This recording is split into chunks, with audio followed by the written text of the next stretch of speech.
ओम श्री साईनाथाय नमः। अध्याय 6। रामनवमी का उत्सव, मस्जिद का जीर्णोद्धार, गुरु के कर स्पर्श की महिमा, चंदन समारोह, उर्स और रामनवमी का समन्वय। गुरु के कर स्पर्श के गुण। जब सद्गुरु ही नाव के खिवैया है तो वे निश्चय ही कुशलता तथा सरलता पूर्वक इस भवसागर से पार उतार देंगे। सद्गुरु शब्द का उच्चारण करते ही मुझे श्री साई की स्मृति आ रही है। ऐसा प्रतीत होता है मानो वे स्वयं मेरे सामने खड़े हो और मेरे मस्तक पर उदी लगा रहे हो। देखो, वे अपना वरद हस्त उठाकर मेरे मस्तक पर रख रहे हैं। अब मेरा हृदय आनंद से भर गया है। मेरे नेत्रों से प्रेमाश्रु बह रहे हैं। सद्गुरु के कर स्पर्श की शक्ति महान आश्चर्यजनक है।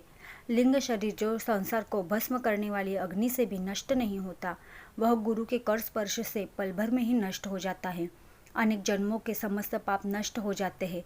ऐसे व्यक्ति जिन्हें धार्मिक और ईश्वरीय प्रसंगों में पूर्ण अरुचि है, उनके भी मन को स्थिर हो जाते हैं।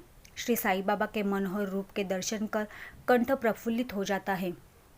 आँखों से अश्रुधारा प्रवाहित होने लगती है और जब हृदय भावों से भर जाता है तब सोहम भाव की जागृति होकर आत्मानुभाव के आनंद का आभास होने लगता है। मैं और तू का भेद नष्ट हो जाता है और तत्क्षण ही ब्रह्म के साथ अभिन्नता प्राप्त हो जाती है। जब मैं धार्मिक ग्रंथों का पठन करता हूँ तो क्षण क्षण में सद्गुरु की स्मृति हो आती है। बाबा राम या कृष्ण का रूप धारण कर मेरे सामने खड़े हो जाते हैं और स्वयं ही अपनी जीवन कथा मुझे सुनाने लगते हैं। अर्थात जब मैं भागवत का श्रवण करता हूँ तब बाबा श्री कृष्ण का स्वरूप धारण कर लेते हैं और मुझे ऐसा प्रतीत होने लगता है कि वे भागवत या भक्तों के कल्याणार्थ उद्विग्नता सुना रहे हैं। जब कभी भी मैं किसी से वार्तालाप किया करता हूँ तो मैं बाबा की कथाओं को ध्यान में लाता हूँ, जिससे उनका उपयुक्त अर्थ समझने में सफल हो सकूँ। तब एक शब्द या वाक्य की रचना भी नहीं कर पाता हूँ, परंतु जब वे स्वयं कृपा कर मुझसे लिखवाने लगते हैं तब फिर उसका कोई अंत नहीं होता। जब भक्तों में अहंकार की वृद्धि होने लगती है तो शक्ति प्रदान कर उसे अहंकार शून्य बनाने का अंतिम ध्येय की प्राप्ति करा देते हैं तथा उसे संतुष्ट कर अक्षय सुख की अधिकारी बना देते हैं। जो बाबा को नमन कर अनन्य भाव से उनकी शरण में जाता है, उसे फिर कोई साधना करने की आवश्यकता नहीं है। धर्म, अर्थ, काम और मोक्ष उसे सहज ही प्राप्त हो जाते हैं। ईश्वर के पास पहुंचने के 4 मार्ग हैं: कर्म, ज्ञान, योग और भक्ति। इन सब में भक्ति मार्ग अधिक ही कंटकाकीर्ण, गड्ढों और खाइयों से परिपूर्ण है। परंतु यदि सद्गुरु पर विश्वास कर गड्ढों और खाइयों से बचते और पादानुक्रमण करते हुए सीधे अग्रसर होते जाओगे तो तुम्हें ध्येय अर्थात ईश्वर तक पहुँचने में आसानी हो जाएगी। श्री साईं बाबा से निश्चयात्मक स्वर में कहा है कि स्वयं ब्रह्म और उनकी विश्व को उत्पत्ति, रक्षण और लय करने में आदि की भिन्न भिन्न शक्तियों के पृथक्त्व में ही एकता है। इसे श्री ग्रंथकार ने दर्शाया है। भक्तों के कल्याणार्थ श्री साईं बाबा ने स्वयं जिन वचनों से आश्वासन दिया था उसको नीचे उद्धृत किया जाता है। मेरे भक्तों के घर अन्न तथा वस्त्रों का कभी अभाव नहीं होगा। यह मेरा वैशिष्ट्य है कि जो भक्त मेरी शरण आ जाते हैं और अंतःकरण के से मेरे उपासक है, उसके कल्याणार्थ में सदैव चिंतित रहता हूँ।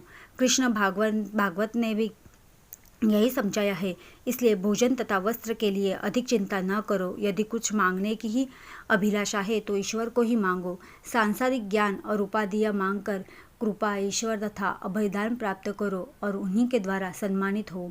सांसारिक साधनों में कुपथगामी मत बनो। अपने इष्ट को दृढ़ता से पकड़ रखो। समस्त इंद्रियों और मन को ईश्वर चिंतन में प्रवृत्त रखो। किसी पदार्थ से आकर्षित न हो। सदैव मेरे स्मरण में मन को लगाए रखो ताकि वह देह, संपत्ति व ऐश्वर्य की ओर प्रवृत्त न हो।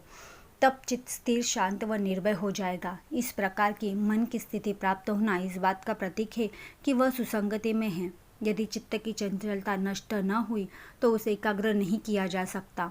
बाबा के उपयुक्त शब्दों को उद्धृत कर ग्रंथकार शिरडी के रामनवमी उत्सव का वर्णन करता है। शिरडी में मनाए जाने वाले उत्सवों में रामनवमी अधिक धूमधाम से मनाई जाती है।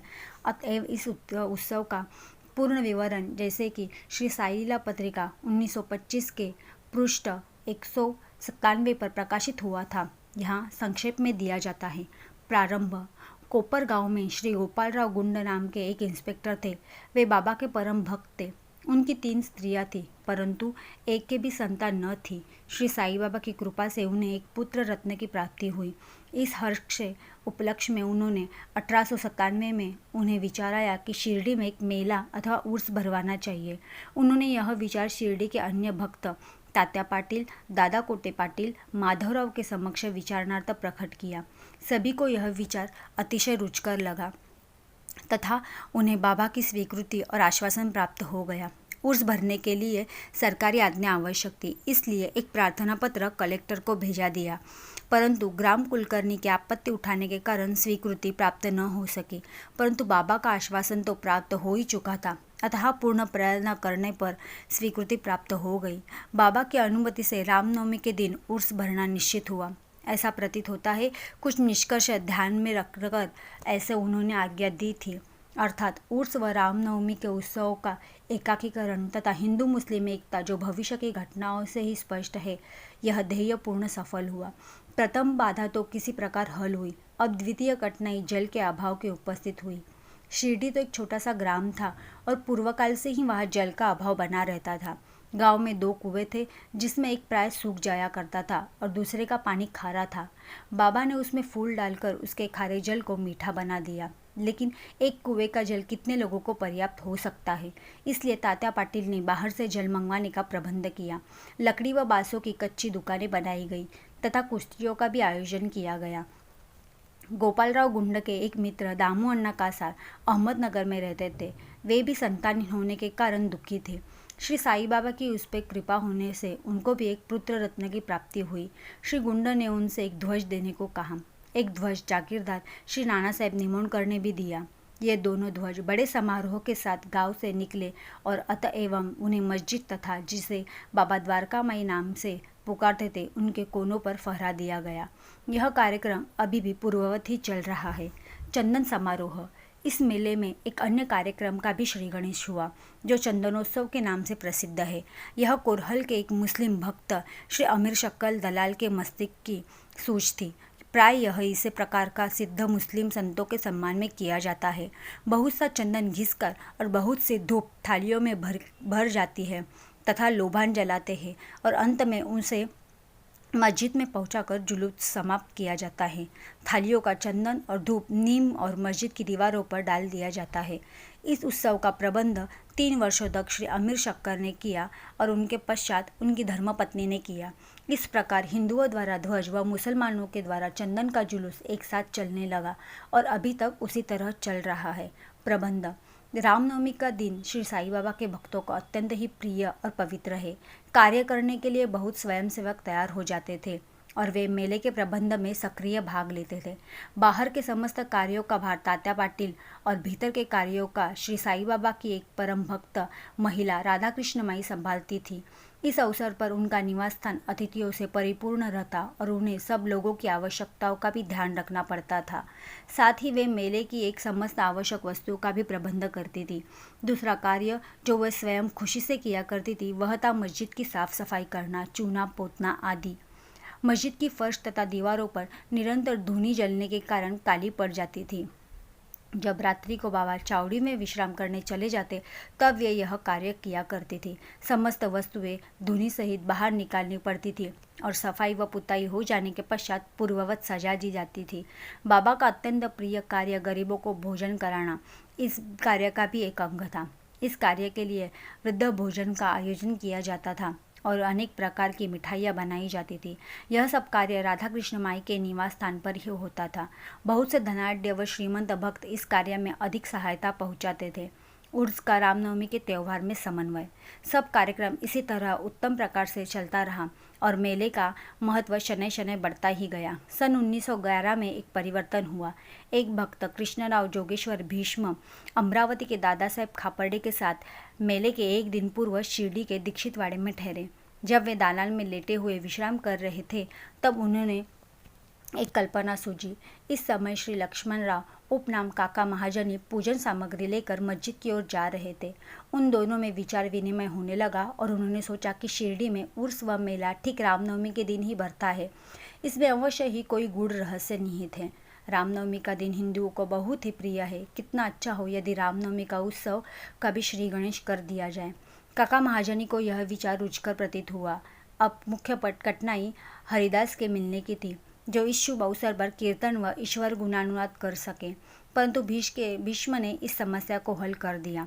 उन्होंने कहा कि मेरा स्वरचरित राम आख्यान, जिसमें राम जन्म का वर्णन है, तैयार हो चुका है। मैं उसी का ही कीर्तन करूंगा और तुम हारमोनियम पर मेरा साथ करना तथा राधा कृष्ण माई सुंटवड़ा तैयार कर देगी।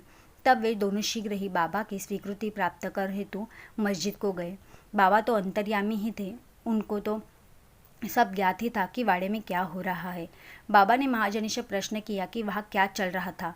इस आकस्मिक प्रश्न से महाजनी घबरा गए और बाबा को शब्दों का अभिप्राय समझ न सकने के कारण स्तब्ध खड़े रह गए। तब बाबा ने भीष्म से पूछा कि क्या बात है। भीष्म ने रामनवमी उत्सव मनाने का विचार बाबा के समक्ष प्रस्तुत किया तथा स्वीकृति देने की प्रार्थना की। बाबा ने ही सहर्ष अनुमति दे दी। सभी भक्त हर्षित हुए और राम जन्मोत्सव मनाने की तैयारी करने लगे। दूसरे दिन रंग बिरंगी झंडियों से मस्जिद सजा दी गई। श्रीमती राधा कृष्ण माई ने एक पालना लाकर बाबा के आसन के समक्ष रख दिया गया और उत्सव प्रारंभ हो गया। भीष्म करने के लिए खड़े हो गए, कीर्तन करने के लिए खड़े हो गए। महाजनी हारमोनियम पर उनका साथ करने लगे। तभी बाबा ने महाजनी को बुलवा भेजा। यह महाजनी शंकित थे कि बाबा उत्सव मनाने देंगे या भी नहीं। परंतु जब वे बाबा के समीप पहुँचे तो बाबा ने उनसे प्रश्न किया, यह सब क्या है, यह पालना क्यों रखा गया है। महाजनी ने बतलाया कि रामनवमी उत्सव का कार्यक्रम प्रारंभ हो गया है और इसी कारण यह पालना यहाँ रखा गया है। बाबा ने निम्बर पर्दे से 2 हार उठाए। उनमें से एक तो उन्होंने काकाजी के गले में डाल दिया तथा दूसरा भीष्म के लिए भेज दिया। अब कीर्तन प्रारंभ हो गया। कीर्तन समाप्त हुआ तब श्री राजा राम की उच्च स्वर में जय जयकार हुई। कीर्तन के स्थान पर गुलाल की वर्षा की गई। जब हर कोई प्रसन्नता से झूम रहा था तब अचानक एक गजरती हुई ध्वनि उनके कानों पर पड़ी। वस्तुतः जिस समय गुलाल की वर्षा हो रही थी तो कुछ कण अनायास ही बाबा की आंखों में चले गए थे। तब बाबा एकदम रुद्र होकर स्वर में अपशब्द कहने लगे व कोसने लगे। यह दृश्य देखकर सब लोग भयभीत होकर सिटपिटाने लगे। बाबा के स्वभाव से भलीभांति परिचित अंतरंग भक्त भला इन अपशब्दों का कब बुरा मानने वाले थे। बाबा के इन शब्दों का तथा वाक्यों को उन्होंने आशीर्वाद समझा। उन्होंने सोचा कि आज राम का जन्मदिन है तथा रावण का नाश, अहंकार एवं दुष्ट प्रवृत्ति रूपी राक्षसों के संहार के लिए बाबा को तो क्रोध आना सर्वथा उचित ही है। इसके साथ साथ उन्होंने यह भी विदित था कि जब कभी शिरडी में कोई नवीन कार्यक्रम रचा जाता तब बाबा इसी प्रकार कुपित हो किया जाया करते थे, इसलिए वे सब स्तब्ध ही रहे।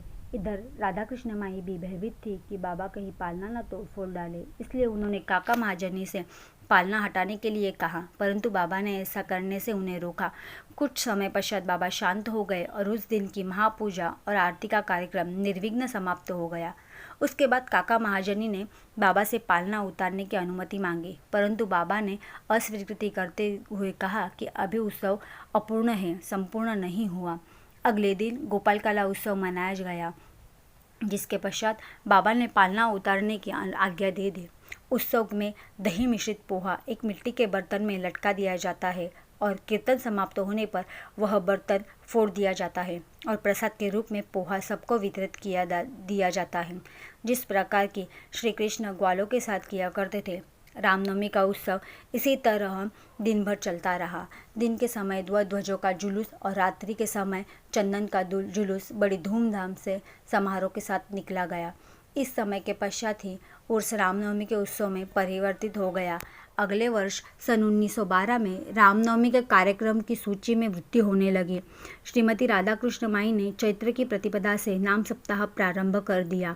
सब भक्त इसमें बारी बारी भाग लेने लगे। वे भी प्रातःकाल से सम्मिलित हो जाया करती थी।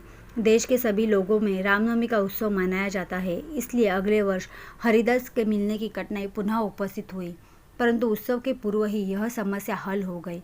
5-6 दिन पूर्व श्री महाजनी बाला बुआ की अकस्मात भेंट हो गई। बुबा साहेब आधुनिक तुकाराम के नाम से प्रसिद्ध थे और इस वर्ष कीर्तन का कार्य उन्हें सौंपा दिया गया। अगले वर्ष 1913 से यह हरिदास बहुश्रुत कवटे ग्राम के में प्लेग का प्रकोप होने के कारण गांव में हरिदास का कार्य नहीं कर सकते थे। इस वर्ष वे शिरडी आए थे। काका साहेब दीक्षित ने उनके कीर्तन से अनुमति प्राप्त की। बाबा ने भी उन्हें यथेष्ट पुरस्कार दिया। सन 1914 से हरिदास की कठिनाई बाबा ने सदैव के लिए हल कर दी। उन्होंने यह कार्य स्थायी रूप से दासगढ़ू महाराज को सौंप दिया। तब से वे इस कार्य को उत्तम रीति से सफलता और विद्वत्तापूर्ण लगन से निभाते रहे। 1912 में उत्सव के अवसर पर लोगों की संख्या उत्तरोत्तर वृद्धि होने लगी। चैत्र शुक्ल अष्टमी से द्वादशी तक शिरडी में लोगों की संख्या इतनी अधिक वृद्धि हो जाया करती थी मानो मधुमक्खी का छत्ता ही लगा हो। दुकानों की संख्या में भी वृद्धि हो गई। प्रसिद्ध पहलवानों की कुश्तियाँ होने लगी। गरीबों को वृद्ध स्तर पर भोजन करवाया जाने लगा। राधा कृष्ण माई के घोर परिश्रम के फलस्वरूप शिरडी को संस्थान का रूप मिल गया। संपत्ति भी दिन ब दिन बढ़ने लगी। एक सुंदर घोड़ा, पालकी, रथ और चांदी के अन्य पदार्थ, बर्तन, पात्र, शीशे इत्यादि भक्तों के उपहार में भेंट किए गए। भक्त उत्सव के अवसर पर हाथी भी बुलाया करते थे। यद्यपि संपत्ति बहुत बढ़ गई, परंतु बाबा उन सब से सदा ही निरपेक्ष ही रहते थे। वे सदैव उसे उपेक्षा की दृष्टि से देखते और सदैव की भांति ही साधारण वेशभूषा में धारण करते। यह ध्यान में देने योग्य है कि जुलूस तथा उत्सव में हिंदू और मुसलमान दोनों ही साथ साथ कार्य करते थे, परंतु आज तक उनमें न कोई विवाद हुआ और कोई न मतभेद। पहले तो लोगों की संख्या 5 से 7 हज़ार के लगभग होती थी, परंतु किसी वर्ष यह संख्या 75 हज़ार तक पहुंच जाती थी। फिर भी न कोई बीमारी फैली और न कोई दंगा हुआ। मस्जिद का जीर्णोद्धार। जिस प्रकार उर्स या मेला भराने का विचार प्रथमतः श्री गोपाल गुंड को आया, उसी प्रकार मस्जिद के जीर्णोद्धार का विचार भी प्रथमतः उन्हीं को ही आया। उन्होंने इस कार्य के निमित्त पत्थर एकत्रित कर उन्हें वर्गाकार करवाया, परंतु इस कार्य का श्रेय उन्हें प्राप्त नहीं होना था।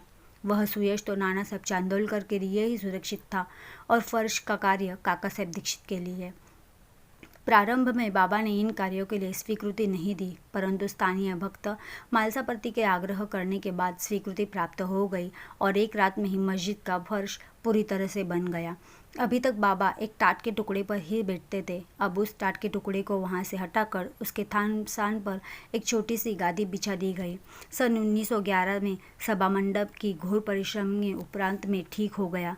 मस्जिद का आंगन बहुत छोटा तथा असुविधाजनक था। काका साहेब दीक्षित आंगन को बढ़ाकर उस पर छप्पर बनवाना चाहते थे। यथेष्ट द्रव्य राशि व्यय कर उन्होंने लोहे के खंभे, बल्लियां और कैंचियां मोल ले ली और कार्य की प्रारंभ कर दिया। दिन रात परिश्रम कर भक्तों ने लोहे के खंभे जमीन में गाड़ दिए। जब दूसरे दिन बाबा चावड़ी से लौटे, उन्होंने उन खंभे को उखाड़ कर फेंक दिया और वे अति क्रोधित हो गए। एक हाथ में खंभा और पकड़कर उसे उखाड़ने लगे और दूसरे हाथ से उन्होंने तांबे का साफा उतार लिया और उसमें आग में डालकर फेंक दिया। बाबा के नेत्र जलते हुए अंगारे से सदृश लाल हो गए। किसी को भी उनकी ओर आंख उठाकर देखने का साहस नहीं था। सभी बुरी तरह भयभीत होकर विचलित होने लगे कि अब क्या होगा। भागोजी शिंदे कुछ साहस कर आगे बढ़े, पर बाबा ने उन्हें धक्का देकर पीछे ढकेल दिया। माधवराव भी की गति भी बहुत कम हो गई। बाबा उनसे ऊपर ही ईंट की ढेले फेंकने लगे। जो भी वो शांत करने गया, उसकी वही दशा हुई।